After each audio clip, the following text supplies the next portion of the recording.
Hello students, today we are going to learn Molecular Genetics Part 4. In this part, we are going to learn in detail about the packing of DNA helix.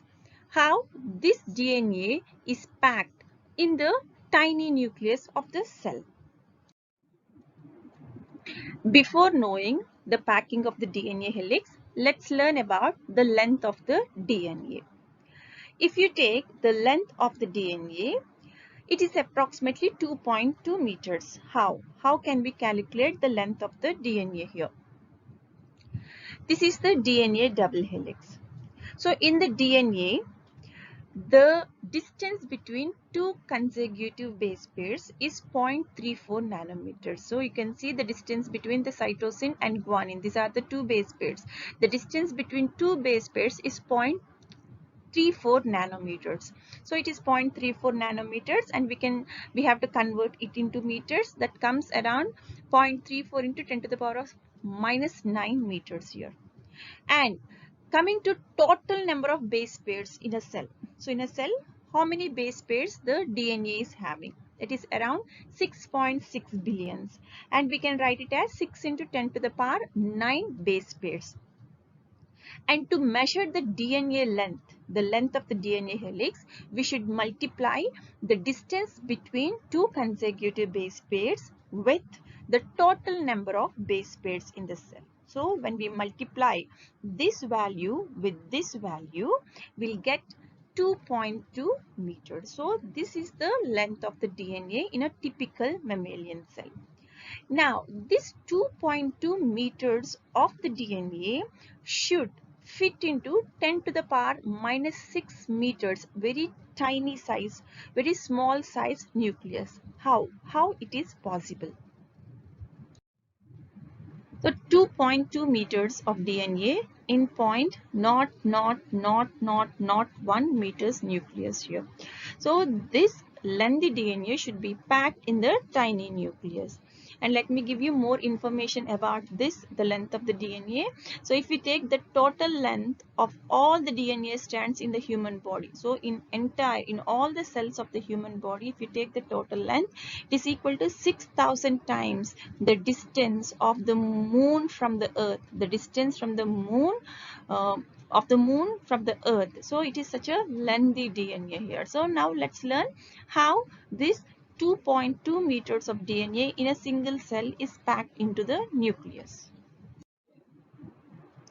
So let's learn the packing of DNA in the prokaryotes. So what are prokaryotes? Prokaryotes does not have a well-defined nucleus. They do not have the well-defined nucleus. For example, the E. coli, the bacteria are the prokaryotes, and the best example is E. coli.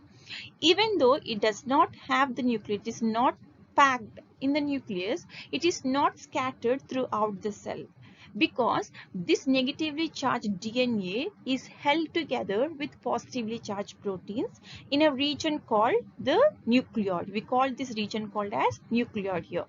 And if you take the DNA in prokaryotes, it's almost circular and it does not have the chromatin organization. Hence, it is termed as genophore. So, the DNA in the prokaryotes, which is lacking the chromatin organization, is called as genophore. This is how the packing of DNA occurs in the prokaryotes.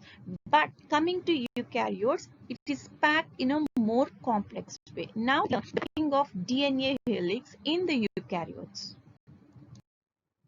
Now, let's learn the packing of DNA in eukaryotes. So if we take the packing of the DNA in eukaryotes, it occurs in different levels. If you take the first level of packing, the DNA is organized into chromatin. So in the first level of packing, the DNA will be packed into chromatin material here. So what is chromatin?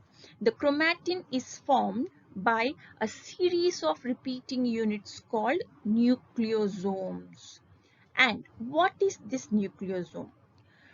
Here, the Korenberg, he proposed a model for the nucleosome, and he said that a nucleosome consists of two molecules of each of the four histone proteins. So the four histone proteins, they are H2A, H2B, H3 and H4. These are the four histone proteins, and two of each histone proteins, that means eight histone proteins are organized to form a unit of 8 molecules called histone octamer. We call it as histone octamer. Histone octamer consists of 8 molecules. So 8 histone proteins. So in that 8 histone proteins, they contain 2H2A molecules, 2H2B molecules, 2H3 and 2H4 molecule. We call that as histone octamer. Octamer means something which contains 8 units here. Next here, this negatively charged DNA, if you take, this is the negatively charged DNA, this negatively charged DNA will be wrapped around this positively charged histone octamer. This is the histone octamer here. Here 4 you can see, and below you can see the 4. The fourth one is hidden. The negatively charged DNA is wrapped around the positively charged histone octamer to form the nucleosome. So what is the nucleosome here?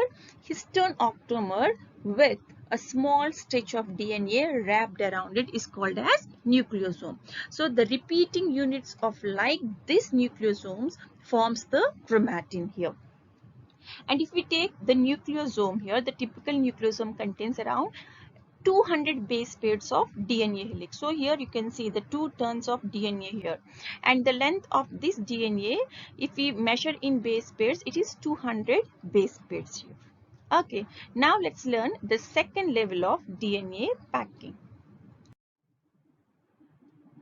If you take the DNA makes 2 complete rounds. DNA makes a 2 complete turns around the histone octamer. You can see here, this is the one round and this is the another turn, and it makes the 2 complete turns, and these 2 turns are sealed off by H1 histone protein molecule. So it is the H1 histone. These 2 turns are sealed by the H1 histone molecule. And the neighboring nucleosomes, this is one nucleosome, like this so many nucleosomes will be there in the cell, in the nucleus. These nucleosomes, the neighboring nucleosomes, are connected together by this H1, we call it as linker DNA, by this H1 molecules here. The neighboring nucleosomes are connected by these H1 molecules here. And if you observe the chromatin under the microscope, under the electron microscope, it appears like a beads on the string. The appearance will be like a beads on the string here. And coming to second level of packing, children. So here the 30 nanometer fiber erasers. So here what happens, the chromatin should further condense here. So it happens by condensation, by further packing of the nucleosomes. So the 30 nanometers fiber erases from the folding of the nucleosome chain into a solenoid structure having 6 nucleosomes per turn. So like these nucleosomes will be furthermore coiled together, and we call that structure as solenoid. If we take the solenoid will have 6 nucleosomes per turn here. That means further condensation of this chromatin is happening here. And if you take this solenoid structure, it is stabilized by the interaction between different H1 molecules. So this is H1 molecule of this nucleosome. So H1 molecule of another nucleosome will interact. As a result, this solenoid structure will be stabilized here. And if you take the DNA, it is a solenoid and is packed about 40 folds. And this structure, this solenoid structure, is further coiled and condensed at the metaphase stage of cell division. At the metaphase stage of cell division, it will be even more condensed and form the chromosomes here. First, the DNA is organized into chromatin fibers, and the chromatin contains the nucleosomes, and the nucleosomes are further condensed to form the solenoid structure, and the solenoid structure is further condensed to form the chromosomes here. And if you take the packing of chromatin at higher level, it requires some more proteins apart from the histone proteins. It needs some more proteins. We call them as non-histone proteins, NHC here. And if you take the DNA which is loosely packed, or we can say the loosely packed chromatin, we call it as euchromatin. The loosely packed chromatin, you can see here children, the loosely packed chromatin is called as euchromatin, and it is transcriptionally active. It can undergo transcription from DNA to RNA here, and it is lightly stained. And the tightly packed chromatin, we call it as heterochromatin. It is transcriptionally inactive and it is darkly stained here. Okay, this is about the euchromatin and the heterochromatin. Next, let's learn about the different levels of packing in the diagrammatic form. So before learning about the different levels of packing in the DNA in the like diagrammatic form, let's learn the difference between chromatin and the chromosomes. So if we take the chromatin, it is composed of nucleosomes, we learned already, and the chromosomes, they are the condensed chromatin fibers. The chromatin are unpaired, but chromosomes are paired structure, and the chromatin can be visualized under electron microscope. These chromosomes can be visualized under light microscope, and the chromatin fibers are, they are long and uncoiled structures, and they are very thin, and the chromosomes are thick and compact ribbon like structures. And if you take the chromatin, it allows the DNA replication because it is loosely packed here, and chromosomes, no metabolic activity will be shown. In this picture, you can clearly see the packing of the DNA. So this is the DNA helix. It is wrapped around the histone octamer to form the nucleosomes, and these nucleosomes are condensed together to form the chromatin, and this chromatin is further condensed to form the chromatin fiber, and this chromatin fiber will be further condensed into solenoid structure. At last, the metaphase chromosomes, you can see at last the formation of the metaphase chromosomes here. So these are the different stages of the wrapping of the DNA in the nucleus of the cell.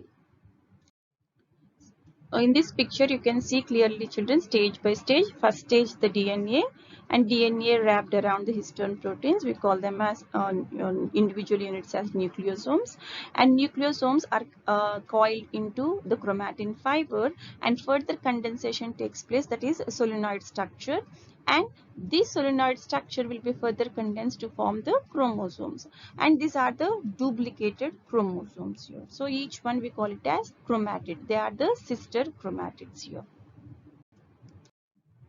So we have learned about the length of the DNA, right? So just try to solve this problem. If the length of the E. coli DNA is 1.36 millimeters, can you calculate the number of base pairs in E. coli? So just try to solve it, children.